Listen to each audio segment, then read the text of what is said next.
சிறுதுளி பெருவெள்ளம் மழைநீரை சேமிப்போம். ஹாய் ஃப்ரெண்ட்ஸ், எல்லாருக்கும் வணக்கம். நம்ம பார்த்தீங்கன்னா இன்றைக்கி மரவள்ளி கிழங்கு பொரியல் தான் செய்ய போகிறோம். அதுக்கு பாருங்கள், 1.5 கிலோ மரவள்ளி கிழங்கு எடுத்திருக்கேன். இது வேஸ்ட்டு எல்லாம் போக கரெக்டாக 1 கிலோ வரும். இதை நாம் எல்லாம் சுத்தம் பண்ணி கட் பண்ணி எடுத்துக்கலாம். இது நல்லா தோல் கட்டியாக இருக்குது பாருங்கள். இதை நல்லா உரிச்சிட்டு சின்ன சின்னதாக கட் பண்ணி சுத்தம் பண்ணிக்கலாம்.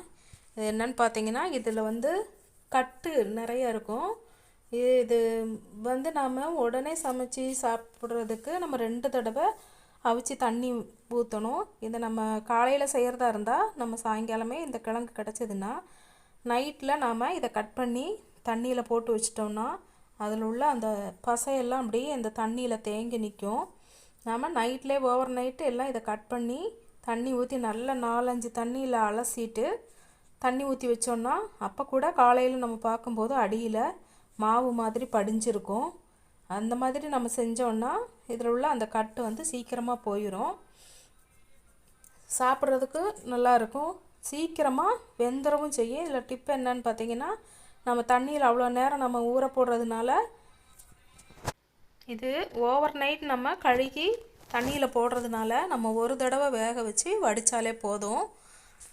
இதை நாம் உடனே கட் பண்ணி உடனே செய்கிறதா இருந்தால் நம்ம 2 முறை நம்ம வேக வச்சு தண்ணி கீழே ஊற்றணும். அப்போனா அதில் உள்ள அந்த கட்டுலாம் போயிடும், கசப்பு தன்மையும் போயிடும். லைட்டாக சிலக்கப்போ கசப்பாக இருக்கும். அதனால் நாம் அந்த மாதிரி செஞ்சோன்னா கசப்பும் இருக்காது, அதில் உள்ள கட்டு எல்லாமே போயிடும்.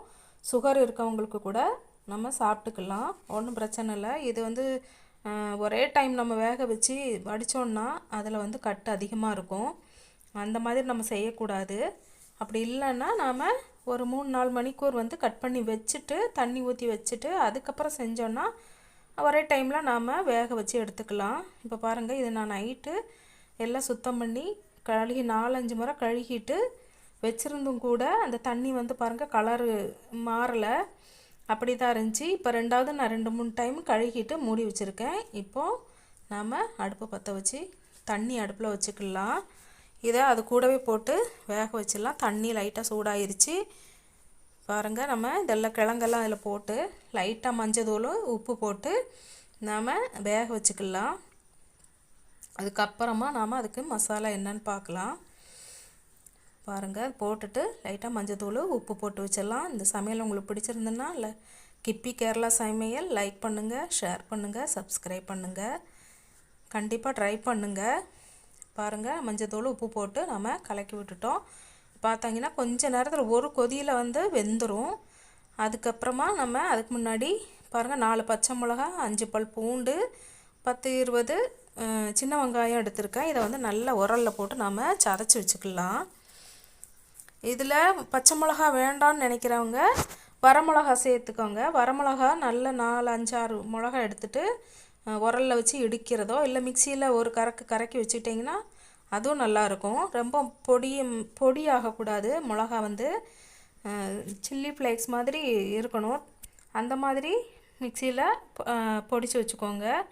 வெங்காயத்தையும் பூண்டையும் நல்லா நச்சு வச்சுக்கோங்க. இல்லை பச்சை மிளகாவும் சேர்க்குறதா இருந்தால் நீங்கள் இது 3மே சேர்த்து மிக்சியில் ஒரு கறக்குனிங்கன்னா போதும், கரெக்டாக இருக்கும். பாருங்கள், கப்பை நல்லா வெந்துருச்சு கிழங்கு.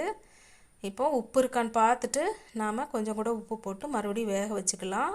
இது வெந்துருச்சு. இப்போ நாம் எல்லாம் வடிகட்டி எடுத்துக்கலாம். எடுத்துட்டு நம்ம தாளிச்சிக்கலாம்.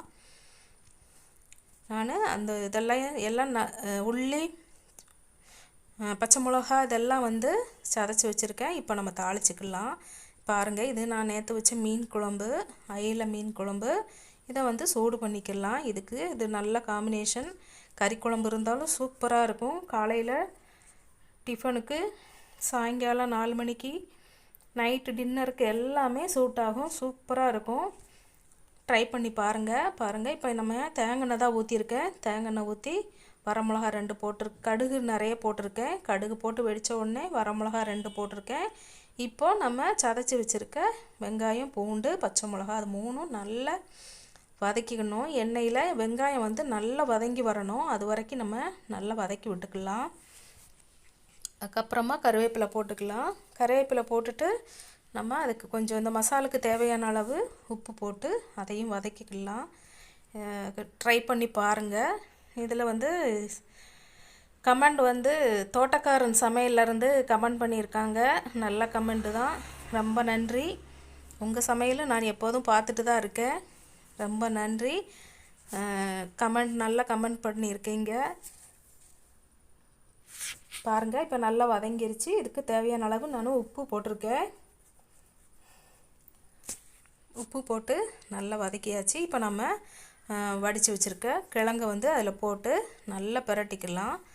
ஏன்னா இதுக்கு மஞ்சத்தூள் வேணும்னா போட்டுக்கோங்க, இல்லைன்னா வேண்டாம். இதே போதுமானது தான். கிழங்குல போட்டிருக்கதே போதும். பாருங்கள், கிழங்கெல்லாம் அதில் போட்டு நல்லா மசித்து பிரட்டி விட்டுக்கலாம். பிரட்டி விட்டதுக்கப்புறமா நாம் பாத்திரத்தில் எடுத்து வச்சுக்கலாம். இப்போ பாருங்கள், நல்லா வெந்துருச்சு, குழைவாக வெந்துருச்சு.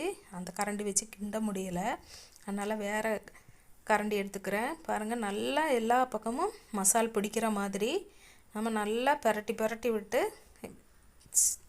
கிண்டி விடணும். பாருங்கள், நல்லா மசிஞ்சு வந்துருச்சு, நல்லா வெந்துருச்சு. இதை நம்ம அப்படி சாப்பாட்டுக்கு கஞ்சியும் இதுவும் மட்டும் வச்சு சாப்பிட்றதுக்கு சூப்பராக இருக்கும், நல்ல டேஸ்ட்டாக இருக்கும். இது கூட மீன் குழம்பு ஊற்றி சாப்பிட்டோன்னா செமையாக இருக்கும். ட்ரை பண்ணி பாருங்கள். மீன் குழம்பு கொதிக்க வச்சுருக்கேன். நல்லா சூடாகட்டும். நல்லா கொதித்ததுக்கப்புறமா நம்ம பாத்திரத்தில் ஊற்றிக்கலாம். பாருங்கள், கொதிச்சிருச்சு. கண்டிப்பாக எல்லாருக்கும் பிடிக்கும். ட்ரை பண்ணி பாருங்கள். குழந்தைங்களுக்கு பெரியவங்களுக்கு ரொம்ப பிடிக்கும். சுகர் இருக்கவங்களுக்கு 2 டைம் தண்ணியை வடிச்சிட்டு வேக வச்சு இந்த மாதிரி செஞ்சு கொடுங்க. அப்படி இல்லைன்னா ஓவர் நைட்டு கிழங்க வந்து தண்ணியில் போட்டுருங்க. அந்த மாதிரியும் இல்லைன்னா 3-4 மணிக்கு ஒரு தண்ணியில் போட்டு அதுக்கப்புறமா செய்யுங்க. கண்டிப்பாக சூப்பராக இருக்கும். பாருங்கள், இப்போ நம்ம பிளேட்டில் சர்வ் பண்ணிக்கலாம். நான் எடுத்து போடுறேன். பாருங்கள், போட்டாச்சு. இப்போ இதுக்கு மேலே நாம் மீன் குழம்பு ஊற்றி சாப்பிட்றதுக்கு ரெடி ஆயிடுச்சு. இது கூடவே ஒரு கிளாஸ் வரக்காப்பி இருந்துச்சுன்னா காலையில் பிரேக்ஃபாஸ்ட்டு, நைட்டு டின்னரு, சாயங்காலம் 4 மணிக்கு இது ஒரு டீ ஸ்நாக்ஸ் மாதிரியும் ஆயிரும். எப்படி வேணாலும் வச்சுக்கலாம், எப்படி வேணாலும் சாப்பிட்லாம். முழு நேர சாப்பாடாக கூட இதை நம்ம லஞ்சுக்கு கூட சாப்பிட்டுக்கலாம். சூப்பராக தான் இருக்கும். எல்லோரும் ட்ரை பண்ணி பாருங்கள். கண்டிப்பாக எல்லாருக்கும் பிடிக்கும். ட்ரை பண்ணி பாருங்கள். இது வரைக்கும் சப்போர்ட் பண்ண எல்லாருக்கும் ரொம்ப ரொம்ப நன்றி. பாருங்கள், பார்க்குறதுக்கே சூப்பராக இருக்குது. எல்லாருக்கும் நன்றி, வணக்கம், தேங்க்யூ.